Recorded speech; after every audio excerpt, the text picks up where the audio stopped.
Hey guys, in this video I'm going to show you one of my best chess compositions of all time. In this position it is white to move and win. Pause the video if you'd like to try it out. If not, I'm going to start going over the solution now. Okay, so the first move is rook takes d6, winning a bishop, because after black takes you have the spin with bishop e7. And now if black tries to defend with rook d4, we can play rook takes c6 and win this rook, and it's very easy. So black will play king c5, and now we play rook d8, putting pressure on the pinned piece. Black defends with rook d4, and now we get a curious little position. Black is defending this rook very well, but unfortunately black is stuck.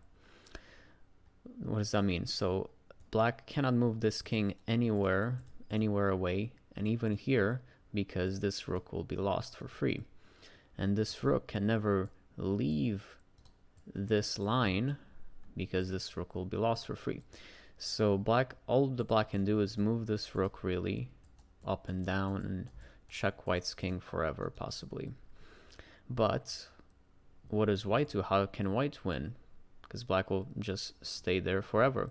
So the way to make progress for white is to actually bring the king in, and this actually makes a threat.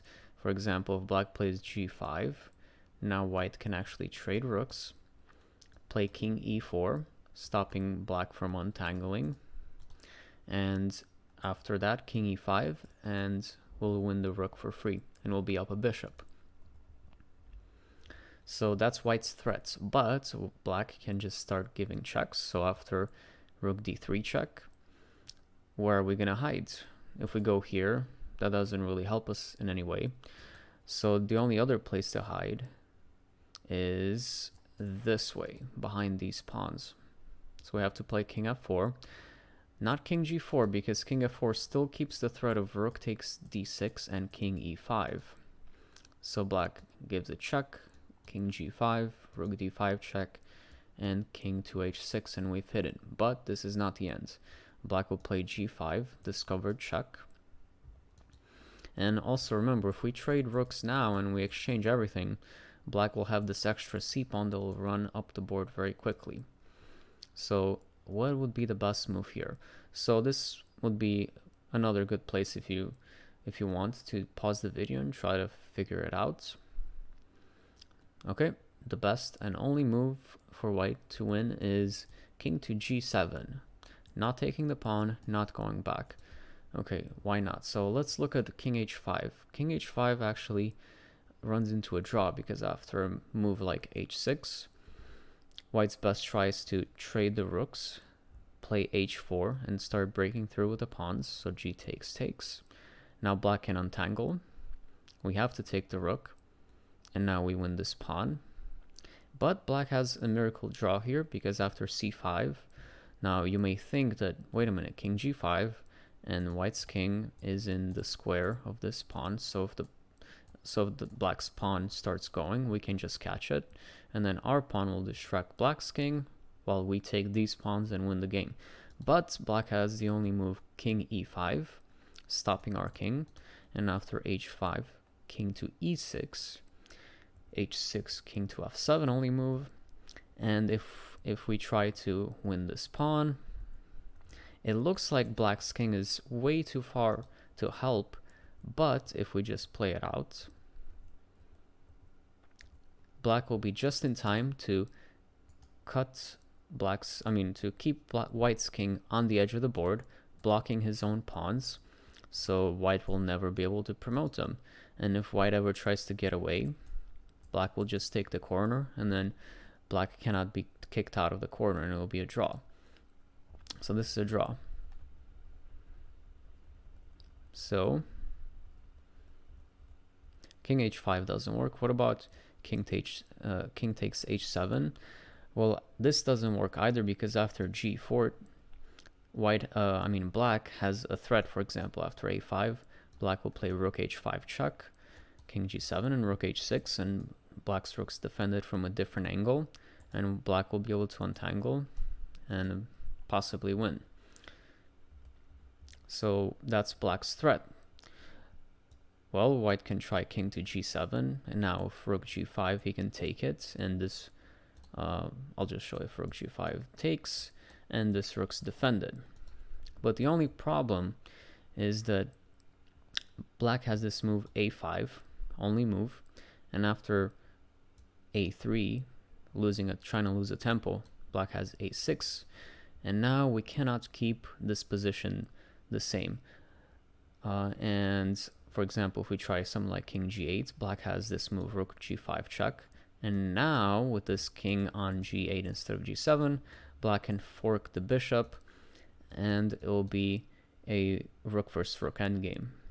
So not easy to win for white. And if white tries to run away, again, the only problem is that white's king doesn't have anywhere to go, and after takes, it's going to be a rook versus rook. So it's black who has the move here. And if white tries something like rook d7 to wait, now black can still play rook g5 check and rook g6, because this rook is now undefended. So what can we do? Well, after king to g7 and g4, we are still under the threat of rook g5, because let's say after a5 rook g5, yes, this rook is defended, but now with the pawn on h7, we still get forked, and it's going to be rook versus rook. So this is still a threat. So white needs to hide his king with king to h8. The problem if we again try to go this way is rook f5 and rook f6, and white's king doesn't have anywhere to go. So king h8 is the only move, and after a5, now we have another only move. Pause if you want to try it, try to find it. The winning move here is rook to d7, and the purpose of this move is just creating a path for white's king to run. If you play a3 after something like a6, or actually I'm not too sure about that. Let's see if I don't think a6, actually a6 is still a draw. Yeah, there's many ways to draw, but a3 doesn't work because white's king still doesn't have a path. We need to clear a path first. Okay, so now black plays a6 himself, and now we have to play a3 to keep everything the same. And now black is in Zugzwang almost. Black can move this pawn, but after moving this pawn, we have another waiting possibility with king to h7, still preventing this rook h5, rook h6 check idea. And after h5, we have this waiting move, king to h8. And now black is really in Zugzwang, because he has to make a move. If he could sit still here, this would actually be a draw, because white would like to bring his king to g7 and over this way, but black will be able to give a check and win this rook, or come here and defend and untangle. So that's always the trick. But after king to h8 waiting, black cannot keep the rook to be ready to give check on g5. Black will have to make a rook move on this way down, and this will give enough time for white to bring his king. Also, if h4, we just take it, and after the variation, we can just trade everything, and this h pawn will be too fast. So this doesn't work for black. So black will play rook d2, and now we can finally bring our king to g7. g8 also works because there's no rook g5 check.